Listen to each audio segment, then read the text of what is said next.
શ્રી કૃષ્ણ મિત્રો, કેમ છો?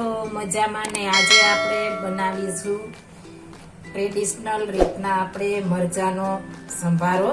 આપણે આને સંભારિયા મરચા પણ કહે છે. આ મરચો આપણે જમવાનો સ્વાદ બમણો કરીએ એ રીતના આપણે સંભારો બનાવીશું, અલગ જ રીતના, અને ખાવાની મજા પડી જાય. તમે 2 રોટલી ખાતા હશો તો 4 ખાવા માંડશો, એટલો મસ્ત આપણે આ સંભારો બને છે. આપણે સંભારીઓ મરચા બનાવવા માટે આપણે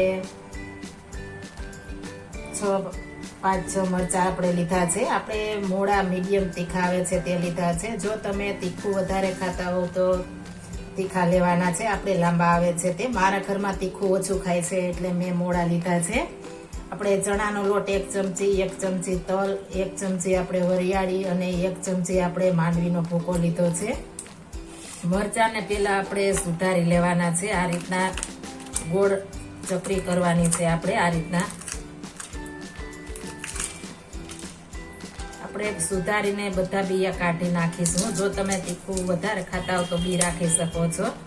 એટલે આપણે આ રીતના ચકરી કાપી લેશું મરચાની. આપણે હાથ વડે સુધારીશું તો આપણા હાથ તીખા થઈ શકે છે. એટલે આપણે આ રીતના કાતરથી સુધારીશું તો એકદમ સરસ આપણે ચકરી પણ બનશે અને આપણા હાથ પણ તીખા નહીં થાય. એટલે આપણે આ રીતના કાતર વડે સુધારીશું. હવે અંદરથી આપણે બધા બી કાઢી લેવાના છે. આપણે ચમચી વડે આ રીતના અંદરથી બી કાઢી લેશું. આપણે આ રીતના આપણે રાઉન્ડ શેપમાં ફેરવશું એટલે આપણા બધા બી નીકળી જશે. આ રીતના સરસ આપણે ચકરી સરસ તૈયાર થઈ જશે. આ રીતના આપણે બધા બી કાઢી લેશું. આપણે સરસ બી નીકળી ગયા છે. હવે આપણે વઘાર કરીશું. મેં એક નોનસ્ટિક પેન લઈ લીધી છે. તેમાં આપણે 2 ચમચી જેટલું તેલ નાખીશું, નાની 2 ચમચી. હવે તેને આપણે ગરમ થવા દેશું. આપણે તેલ ગરમ થઈ ગયું છે. અડધી ચમચી આપણે રાઈ ઉમેરીશું. ગેસની ફ્લેમ ધીમી કરી નાખીશું. 4 ચમચી આપણે હિંગ નાખીશું.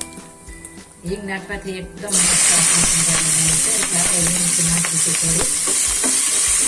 આ રીતના આપણે સાતળી લેવાના છે.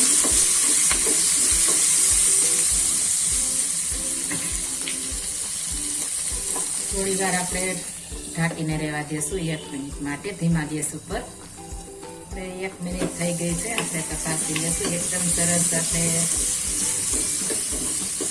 મરચા ચડી ગયા છે. સરસ આપણે એકદમ નથી ચોળવાના, નહીતર આપણે થઈ જશે. હવે આપણે આ સ્ટેપ ઉપર ચણાનો લોટ નાખી દઈશું.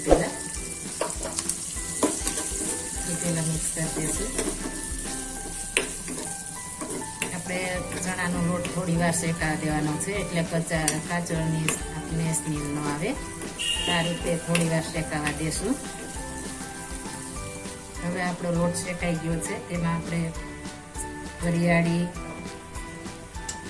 તલ અને આપણે માંડવીનો ભૂકો લીધો છે તે ઉમેરી દઈશું.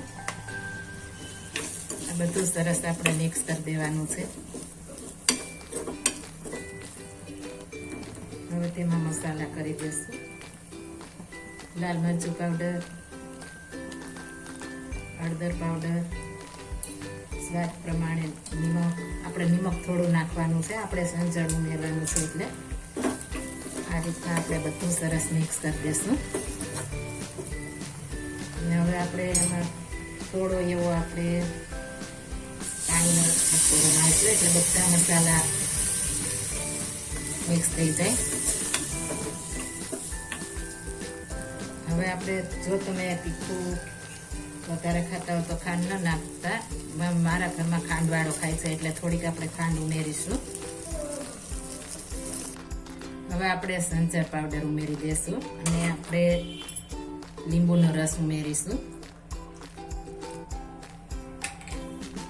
એકદમ સરસ આપણે મિક્સ કરી લઈશું. એકદમ સરસ આપણે સંભારાની સ્મેલ આવવા માંડી છે. એકદમ સરસ. જો તમે આ રીતના એકવાર સંભારો બનાવીશો તો ઘરના બધા કહેશે કે આપણે સંભારિયા મરચા બનાવો. એટલો મસ્ત આપણે આ સંભારો બને છે. તો હવે આપણે થોડી વાર ઢાંકીને રહેવા દઈશું. હવે આપણે મસ્ત મજાનો સંભારો થઈ ગયો છે. આ સંભારો તમે અઠવાડિયું સુધી ખાઈ શકો છો. આમાં કોઈ પણ વસ્તુ થતી નથી. આપણે ફ્રીજમાં મૂકી દેશું તો અઠવાડિયા સુધી ખાઈ શકીએ છીએ. આવો નવો આપણે રહે છે. હવે આપણે એક પ્લેટમાં કાઢી લેશું. તો તૈયાર છે આપણો સંભારો મરચાં, એકદમ મસ્ત. અને આપણે છૂટો છૂટો સંભારો તૈયાર થઈ ગયો છે. આ આપણે ખાવાની એકદમ મજા પડી જાય છે. આપણે ગમે ત્યારે આ ખાઈ શકીએ છીએ. અને આને આપણે અઠવાડિયા સુધી ચાલે છે, એટલે ગમે ત્યારે આપણે શાક પણ ન હોય તો શાકની જગ્યાએ પણ ખાઈ શકીએ છીએ. એટલો મસ્ત આપણે આ સંભારો બને છે. હવે આપણે સર્વ કરીશું. જો આ મારી રેસીપી પસંદ આવી હોય તો મારી ચેનલ લાઈક, શેર અને સબસ્ક્રાઇબ કરી દેજો. ફરી મળીશું નવી રેસીપી લઈને. જય શ્રી કૃષ્ણ.